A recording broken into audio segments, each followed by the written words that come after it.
All right, guys, this is the longest segment I think I've ever done.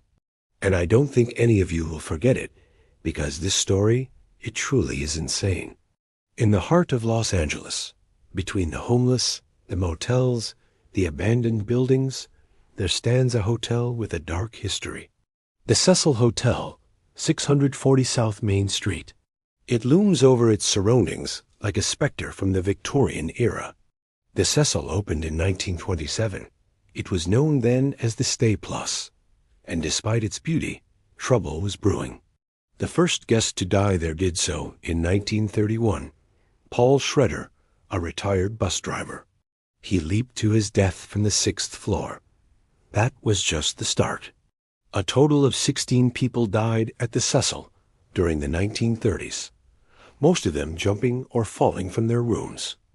And that didn't even include the people who died in the adjacent medical examiner building next door, which was used by the county coroner's office and which also served as a temporary morgue. People said the stay was cursed, and so in 1942, they changed the name to the Cecil Hotel. But that didn't change anything. Not when a new wing was added, not when the facade was reworked, not when the name was changed to the El Dorado. Still, people kept dying, including serial killer Richard Ramirez, who stayed there in the 80s. By 2007, the Cecil had 20 floors and a reputation for being the absolute worst hotel in LA. Then came a flicker of hope. The owners cleaned it up, renovated the rooms, and brought in American Horror Story, which filmed parts of its second season on site. They created a whole backstory for it, calling it the Murder House. Finally, it seemed the Cecil might put its dark days behind it. But then the news broke. On January 26, 2013, Elisa Lam arrived at the Cecil Hotel. She was only 21 years old. She had a full scholarship at the University of British Columbia, studying international relations. Here she is walking around downtown LA High. Here she is smiling for a photo, exploring the Griffith Observatory. She wrote about her travels on her blog. This is a snippet from one of her posts. Arrived in LA last night and I am already loving California. She stayed 2 days before checking into the Cecil. Elisa was placed in a shared room with 2 other women. But there was trouble in paradise. On January, one of her roommates complained about her. She said Eliza was playing loud music, laughing hysterically, and wouldn't stop talking, saying things like, "Help me." And so the following day, Eliza was moved to a private room. And now we enter the mystery. Elisa was recorded entering her room on surveillance camera at 1:43 p.m. on January. After that, she was never seen again, alive. 5 days later, her parents were starting to worry. Her father was traveling for work, so he contacted his wife. "How has Elisha been?" And she replied, "Not good." Elisa had answered her calls or text messages, and she hadn't used her phone since arriving in LA, so her parents contacted the LAPD. 2 officers went to the Cecil to conduct a welfare check. The staff told the cops where Elisa's room was. The officers knocked on the door. No answer. Strange. She hadn't checked out. So the officers entered her room. It looked nice. There were a couple of framed photos on the desk, a bag of toiletries by the sink, a Bible lying open on the bed. But there was no sign of Eliza. The officers searched everywhere.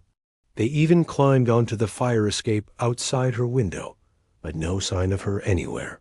They found no evidence of a struggle or forced entry. And as the door was propped open, they couldn't imagine how she could have vanished without them seeing or hearing anything. At this point, they contacted her parents.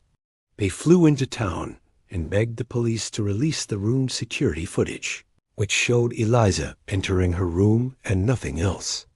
The family waited 6 more days before releasing a statement and asking the public for help.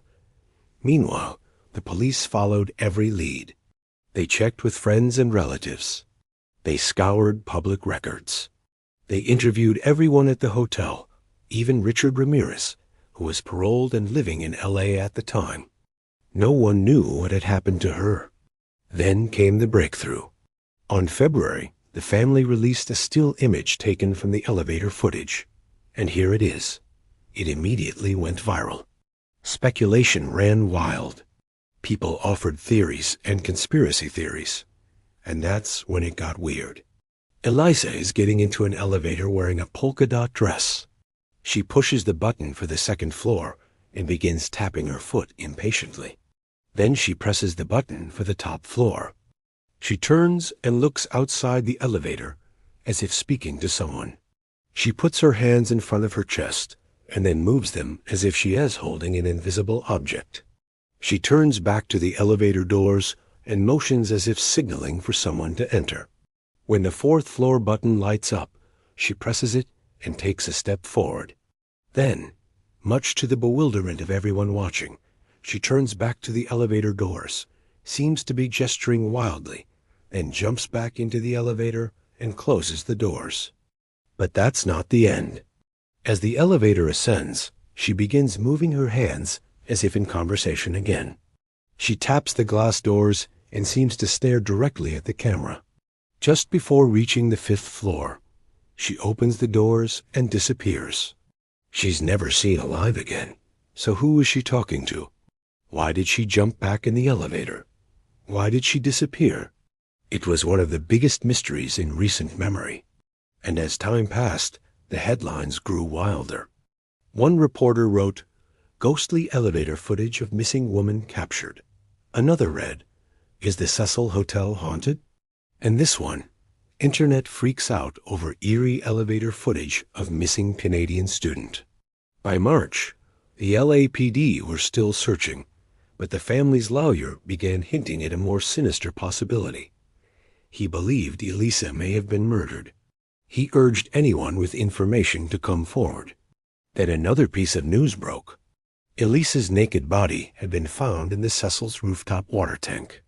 And to make matters even stranger, the tank was sealed and access to it was restricted by a locked door.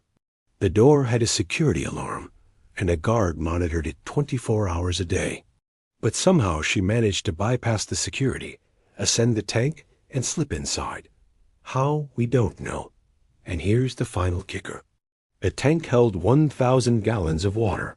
Getting into it would have required climbing a ladder, opening a steel hatch, diving into the tank, and closing the hatch behind you. And that's just for someone who's awake. But if you watch the elevator video, it doesn't seem like Elisa was exactly all there. And she was carrying a backpack too, which was found on the floor of the elevator shaft above the tank.